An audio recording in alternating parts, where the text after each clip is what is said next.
So originally, I was going to begin this video with something along the lines of, who remembers Yu-Gi-Oh? But I'm not. An intro like that would imply that this series has been dead or something, when in reality it's probably bigger than it's ever been. And I say that as someone who's been away from the franchise for at least most of, if not all of, the past decade. I remember as a kid tuning in to watch the Pokemon anime, but before each episode I would often catch the tail end of an episode of the Yu-Gi-Oh anime. I didn't catch much initially. Mainly, unlike Pokemon, which my sister also enjoyed and which my parents didn't mind us watching on the living room TV, Yu-Gi-Oh soon became what my mother referred to as that Japanese show with the weird hair where they scream about card games. I find this to be a very accurate summary. Like many things from when I was a child though, something having that nice combination of being marketed at my age demographic and also having this weird appeal of my parents not really liking it, particularly my mother, caused it to actually be vastly appealing to me. I really got into Yu-Gi-Oh! But in addition to getting into the series myself, the series itself just became hugely popular throughout my entire neighborhood and indeed my elementary school. It truly exploded though when I hit the 2nd grade. I was actually introduced to the Yu-Gi-Oh! Trading card game via the elementary school playground. It became sort of an obsession. Cards became a status symbol more than anything else. At that point in my childhood, particularly in the 2nd grade, these were childhood friends I'd known before I was even school age, and we were all addicted to Yu-Gi-Oh! To be honest, by the time I got out of Yu-Gi-Oh!, which was probably around 2008, midway through Yu-Gi-Oh! GX, I probably had a few thousand cards, like no joke. You know, I honestly kind of regret selling them all at this point. I had like all the God cards, all the Sacred Beasts from GX. I even had 3 of the 5 Exodia pieces. Side note, unlike most friend groups where they were just into collecting the cards but not playing the game, my friend group as a kid was definitely into playing the game itself. What helped this was, beginning my 2nd grade year, there was this one DVD that started floating around local Walmarts that taught you how to play the damn card game, and I swear, it became a must-own for every single kid. In addition to just being a nice basic overview of the card game itself, it also had copious references to the anime, which I'm sure helped, retain the attention of us 7 and 8-year-olds. Shockingly enough, the one thing that I was most oblivious to, Yu-Gi-Oh! Wise as a kid, were the numerous, and I mean numerous video games based off the series. The only one I ended up owning as a kid was Yu-Gi-Oh! Eternal Duelist Soul for the Game Boy Advance, which I remember playing a decent bit, but I honestly don't remember much of the actual game content. That honestly likely says a lot about the quality of the game itself, but that's besides the point because that's not the title we're looking at today, but instead, we're looking at the first Yu-Gi-Oh! Game to ever be released in the West, Yu-Gi-Oh! Dark Duel Stories for the Game Boy Color. So let's get right into it. Welcome to Stuff We Play, home of everything weird and retro, and if that sounds cool to you, why not subscribe? And what we're looking at today definitely fits the bill of weird and retro. Yu-Gi-Oh! Dark Duel Stories was the first Yu-Gi-Oh! Game to ever be released, in North America anyways. Yu-Gi-Oh! Itself first appeared in 1996 as a manga that wasn't even focused on card games. Instead, it followed teenager Yugi Moto, who upon completing the Millennium Puzzle, a strange Egyptian artifact that had been discovered by his grandfather, unleashes the soul of Pharaoh Atem.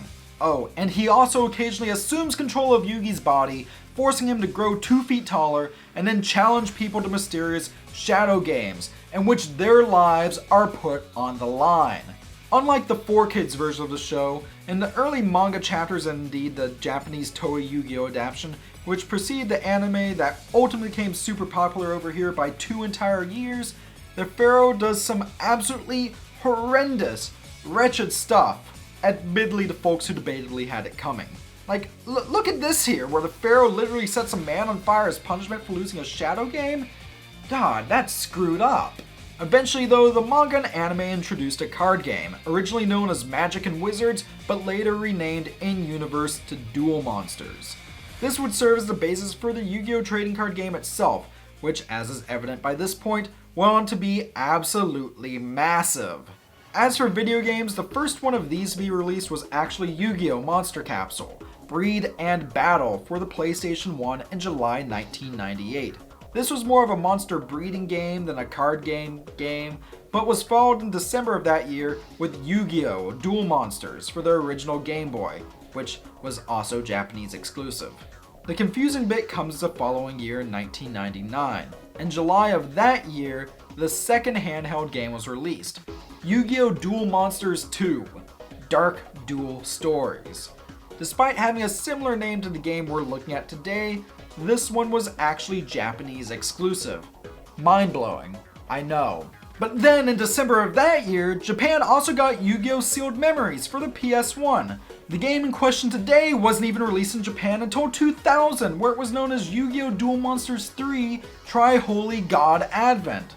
However, when the franchise would finally make its way to the Western world in 2002, this would be renamed in the West to Yu-Gi-Oh! Dark Duel Stories, despite actually being a sequel to the game that had that name in Japan, just making it the first game in the franchise to ever see Western release upon coming out in the US on March 18th, 2002. Then it would be followed by the Western version of Yu-Gi-Oh! Sealed Memories on PS1 literally 2 days later. The first of the Game Boy Advance games, Yu-Gi-Oh! The Eternal Duelist Soul, would be released only a little over 6 months later in North America. As you can see, a lot of games based off Yu-Gi-Oh! Were released in quick succession. But you know, rushed release or not, is Yu-Gi-Oh! Dark Duel Stories, the North American Game Boy Color game that's actually Yu-Gi-Oh! Duel Monsters 3 Tri-Holy God Advent in Japan, worth your time and is it any fun? Well, let's find out. Welcome to the world of Yu-Gi-Oh! Dark Duel Stories. Before you start, input your duel name. This will be the name you use while dueling, as card games are only acceptable when played anonymously. Now if you excuse me, I must go. Technically, I'm not even in this game after this. I'm only available as a secret duel in the post-game. And they still put me on the box. Haha. The game honestly opens just like that. You're presented with all these options here, but honestly they mean nothing when you start. You have a basic deck and you need to get better cards. In this game, you earn cards by winning duels. Unlike the Pokemon trading card game video game, which was released in 1998 for the Game Boy Color and had its own unique RPG-style adventure, and will also be my main source of comparison for this title, as I played that game an absolute ton as a kid, Dark Duel Stories instead features you as your silent, faceless protagonist as you play card games with various characters from the Yu-Gi-Oh! Anime and manga. You get this Mega Man style stage select and get to choose who you take on first in the duel. To start off, let's begin with fan favorite side character, Joey Wheeler. Hey, it's your boy Joey. I'm the school's second best duelist. If you want to face the best, you'll have to get through me and my inadequacy issues first. So I jumped into my first duel of Joey and I realized something really crucial here. To win at this game, I was going to have to once again get familiar with the inner workings of the Yu-Gi-Oh! Trading card game. Thankfully, the aforementioned how-to DVD that I mentioned earlier was ripped years ago and is now available free to watch on YouTube. Despite how it looks, the Yu-Gi-Oh! TCG, even in Dark Duel Stories, is a little more complex than just magical Uno. At the beginning of each game, a player is randomly selected to go first and each of the two players draw 5 cards. Small note, it's literally completely random and I have no idea how it's decided who goes first. Pokemon TCG on the Game Boy at least had a little coin flip at the beginning of each game, but nothing of that sort is present here. However, from here, you can summon monsters to the field in either attack mode or defense mode. What mode you summon your monsters in may be more viable depending on their attack points or defense points. Though you can't attack on your first turn, in subsequent turns, your opponent will try to destroy your monsters to take down your life points. This happens if they either attack you directly if you have no monsters on the field, or if they attack one of your monsters and their attack points are higher than your monster's attack points, at which point your monster is sent to the graveyard, or I guess GY as it's called now, and removed from play, and you receive damage to your life points, unless it was in defense mode, in which case the monster is still destroyed, but your life points take 0 damage. There's also numerous spell and trap cards, which can be set and activated at numerous times to cause effects to you or your opponent, such as Pot of Greed here, whatever that does. Also, not all monsters can be directly summoned to the field. Instead, each monster is given a level, and if their level is 5 or higher, you will have to tribute and remove the monsters of yours or 2 from play in order to summon them. Also, some monsters have special abilities and effects that you can activate while they're in play. Furthermore, some monsters can be fused together using a card such as polymerization to create a fusion monster, except said card doesn't exist in this game, so it has its own arbitrary fusion summoning system in place that I never figured out, and also some cards outright behave completely differently in the game than the actual card game, and it's kind of a mess. Well, perhaps mess isn't the best way to describe it, but it's certainly confusing. I mean, holy crap, I was a smart kid, because this isn't as easy as I remember it being. To use the Pokemon example again, in that title there were tutorials built into the game that would actually teach you the basic mechanics of the card game itself. These were helpful, because not only did it help me as a kid learn how to properly play that game within the video game, but it also taught me about the mechanics of the actual card game itself, and helped me actually get into playing that. Going back into tutorials though, Duel Stories has nothing of that sort. You have to do outside research, and that may not even prepare you for the changes this game makes to the literal card game it's based off of. And perhaps this could be somewhat forgiven if the game had a sense of flow and speed to it, but it doesn't. To put it bluntly, Duel Stories is very slow and very janky. Card games all take place in this white background, despite the cards themselves having art that is very well done reminiscent of their actual designs. There is little to no movement throughout the duels. If you use a card such as, say, Mountain, the field doesn't get a mountainous background. If you attack a monster using a monster of your own that has a sword or a lance, you don't see a slice effect on your opponent. Honestly, these duels have about as much flow and flair as an actual card game. I know some might praise this and be like, oh well, it's more faithful to the card game itself, but do I really need realism in my magical monster fighting children's card game? So we finally beat Joey using our crappy starter deck, and trust me, it's quite crappy. But then we're greeted by Taya, you know, one of like 3 female characters from the anime. You won, so you get a card part. You also get Pot of Greed, whatever that does. So let me stress this, it's one singular trading card. Not a pack of cards, mind you, but a singular trading card. This is all you've got. At least we finally beat Joey though. From here, we can finally play around with the deck building and modification. Everything is organized into these list-based menus, and this is particularly terrible whenever you try to build a new deck. Cards seem to be in a random order and can't be sorted by card type or, well, alphabetically. Furthermore, there's randomly 30 empty pages in the deck builder that seemed pointless to me until I realized what the card parts actually did. After a while, and I mean a while of playing the game, you will eventually get enough card parts to actually use this equally as clunky and unintuitive card builder to make some of the most powerful cards in the game. Again, no instruction is given on this, and while I'm sure if I had the game's instruction manual it might explain this a bit in depth, let me remind you that this game's main competition had a video game that had the option to have stuff like this explained 2 years before it was released! The only way to get better cards during normal gameplay is to defeat the various duelists in the game. The cards you get are completely random and range from great to Kaiba. However, unless you want to grind against a piss-easy duelist such as Tristan for a few hours, I'm grind fodder. the easiest way to get new cards is by using the game's password system. Now, I have no idea how you'd found out about any of this when it first came out. I know a lot of people had the internet by 2002, but not everyone. Regardless, I'm now lucky enough to live in the modern day, and despite all the issues the modern world has, we still have GameFAQs, and with that, a list of all the hundreds of different passwords you can use within this game. But what do they do? Well, the first password you should use while playing this game if you ever feel like playing it is the one that unlocks Yugi's grandpa.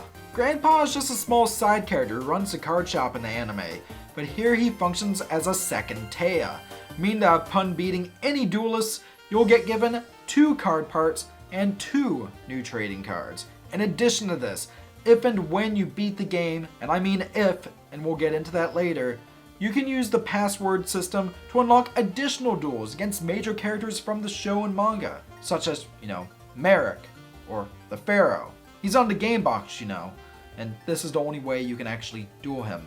However, you can also get almost every single card in the game through passwords. The caveat, of course, is you can only get one of each card for each password, meaning that if there are any cards you want to include multiples of in your 40 card deck, well, happy grinding! That reminds me, in order to progress through this game's rough semblance of something that can be called a story, you have to take on each duelist 5 times, and win of course. After the first initial duels, their dialogue really doesn't change much. For example, in all subsequent duels with Joey, he says this: I've got no intention of losing, not until I'm sure I'm the best, or at least somewhat decent. And I think now I should also mention most of the footage you're looking at right now has been sped up, because holy crap, this game is slow.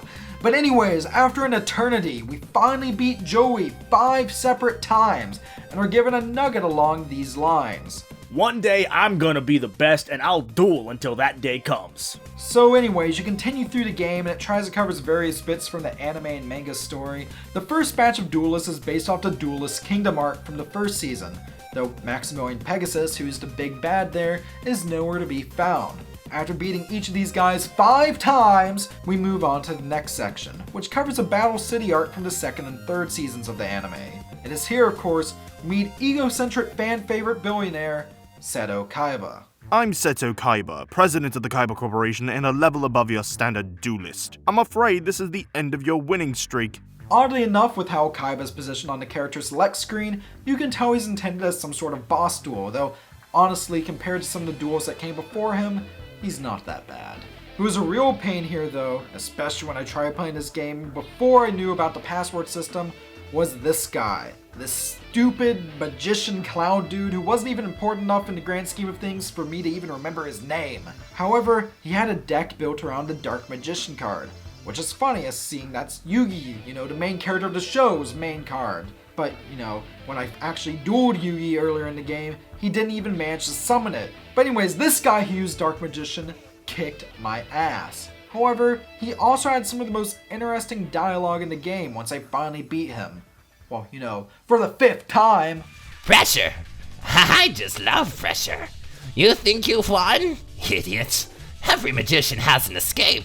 In fact, my dear Marik, I hate excuses. You know the rule. You lose, you pay. There's no excuse. That, you hear that? That actually got me a bit excited. Marik was one of the major villains from the Yu-Gi-Oh anime, and was one of my favorite characters, especially with the more childish portrayal he was given in Yu-Gi-Oh! The Abridged series. I was pumped to duel Marik. It's just a shame that, like I mentioned earlier, and much like the Pharaoh, he's locked behind a password that can only be used if and when you beat the game. So you go and beat each of these duelists 5 times, and then you go on to ancient Egypt? Okay. These duels are definitely more annoying than the ones that preceded them, but honestly they're just more of the same.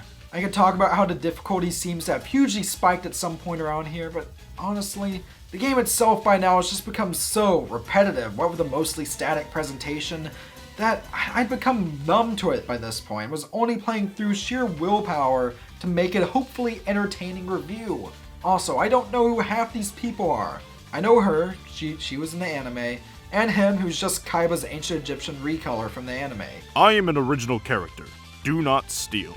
Finally, after much perseverance, I finally get past these 4 and reach the final boss of the game. But I wonder, who do you think is the final boss of the game for all those Yu-Gi-Oh fans out there? Well, we already know it's not Pegasus or Marik, nor is it you helping Yugi fight the Pharaoh to reconcile the fact that he's been constantly possessed on occasion by a 3,000-year-old dead guy in order to play card games. Honestly, the most logical big bad here seems to be Bakura, who if you watch either of the Yu-Gi-Oh anime adaptations, ended up being the end-all be-all final encounter of the series. However, as far as I can tell, he's not even in this game, and instead it's this dude. Ha ha ha. 'Twas I all along who was playing card games. Why am I the endgame final boss? What was I even doing? I assume I'm somehow evil. Is this part of the game still in ancient Egypt? Does this have something to do with the pyramids being built by slaves? I'm completely baffled. This game hardly had any story, and even this still managed to come out of nowhere. I honestly don't remember him from anything pertaining to Yu-Gi-Oh! That really doesn't matter though, because he's a cheating SOB. Well, technically anyways. Darknite's deck has a few major gimmicks. Obviously, he has some super powerful monsters and spell cards, such as Raigeki, which destroys all monsters on your opponent's side of the field, which you'll honestly find one of in most actual Yu-Gi-Oh decks. But Darknite also abuses two of the most powerful spell cards in the game, Swords of Revealing Light and Change of Heart. Now, before I go on, I need to mention that yes, you can get each of these cards yourself. I got one of each by using the password feature. However, even if you had a maximum of 4 of each of these, you could still potentially not even use them due to one of the most arbitrary additions to this game, the deck leveling system. Your character begins this game at some really low level. Some cards are restricted depending on your duelist level, such as Pot of Greed or Change of Heart. However, each card also has a certain number of points allotted to it, and your deck can't have over a certain amount of points, even at the maximum level you can achieve in this game, which is 255, some deck combinations are still impossible. So, Swords of Revealing Light and Change of Heart are two of the best cards in the game, and it's unlikely that you, like Darknite here, will be able to have the maximum number of them in your deck. Swords of Revealing Light has a simple yet powerful effect. Once played, your opponent cannot attack you for 3 turns, meaning that unless you have a damage dealing spell or trap card, you're immune from damage. In addition to this, in Dark Duel Stories at least, the effects of this card stack, meaning that in the absolute worst case scenario, Darknite will have you immobilized from attacking him for a maximum of 12 turns, which is way more than necessary for him to kick your sorry ass to the curb. But let's say Darknite here doesn't manage to pull off Swords of Revealing Light, or he does, but you still manage to get some good draws and summon your strongest possible monsters to the field. You'll be safe with something with 3,000 plus attack or defense points, right? Wrong. Change of Heart is the card that he uses to add insult to injury. This card allows for you to take control of one of your opponent's monsters. Not as in, oh, they get to attack you with it for 1 turn, but as in, this is theirs now to do whatever what they want with for the rest of this game. So let's say you get your strongest damn monster into the field and feel confident about surviving Darknite's attacks. Well, think again, buddy, because with just 1 card, he can turn one of your biggest defenders into one of your worst nightmares. Ideally, of course, you'll have other cards protect you, but believing in the heart of the cards really doesn't work as well as the show would lead you to believe. With this in mind, it's no wonder why I, even after countless deck rebuilds and hundreds upon hundreds of battles, never beat this guy and ultimately just gave up. It was at this point that I had a choice to make. Do I continue on with this mind-numbing card game, video game, or concede defeat and go back to living a productive, healthy, normal life, or at least as close to one of those as a YouTuber can have? I chose the latter. So overall, how is Yu-Gi-Oh! Dark Duel Stories for the Game Boy Color? Well, I can't speak for its multiplayer features, mainly because whenever I tried asking friends, hey, do you want to play a Yu-Gi-Oh! Game with me? They assumed I meant I wanted to play an actual card game. But as far as the single player experience goes, it's lackluster at best and wretchedly awful at the worst. Between the bland presentation, snail's pace flow, cheap duels, a soundtrack so forgettable that this is the only mention I'm giving it, and a disregard for the actual rules of the card game that this is based on and which comprises 95% of any and all gameplay within this title, it's not a good time. If you're a diehard Yu-Gi-Oh! Collector, sure, buy this game for collector's purposes, but also if you're a diehard Yu-Gi-Oh! Fan or collector, you likely already own it. My copy right here cost me $5 at a local retro game store. And keep in mind, I live in Canada, so that $5 is like what? $3.50 American? As for anyone else who thinks this game might look interesting or wants some sort of way to, I guess, experience the Yu-Gi-Oh! Card game in a digital form, don't buy this. Not even for nostalgia purposes. It's bad. Buyer beware. It's not a good time. You're better off playing either that PS4 or mobile game that I keep hearing a lot of great stuff about. I'll be honest, if you want the most fun in a trading card video game, and it doesn't matter what card game, play either one of the 2 Pokemon trading card games in the Game Boy. This game is a train wreck, but you know what? Perhaps it's so bad that it's scary, which makes it fitting then that this is my Halloween special. I have no qualms saying I gave up on this title. I mean, it's just a video game, and you know, I had fun talking about Yu-Gi-Oh! And reminiscing about it, and you know, maybe this review, even if the game wasn't great, maybe it's getting me back into the franchise. Besides, not winning at a virtual card game isn't going to kill me or anything, right? Like, what's it going to do? Send my soul to the PG version of hell? I'm in the Shadow Realm now, aren't I? Damn it. Woohoo! Wasn't that a delightful display of card game bullshit, viewer boy? Truly tantalizing. That host in particular is so husky, so rugged, a true bear if you will. Share this video. If you're good, maybe I'll even tell you what Pot of Greed does.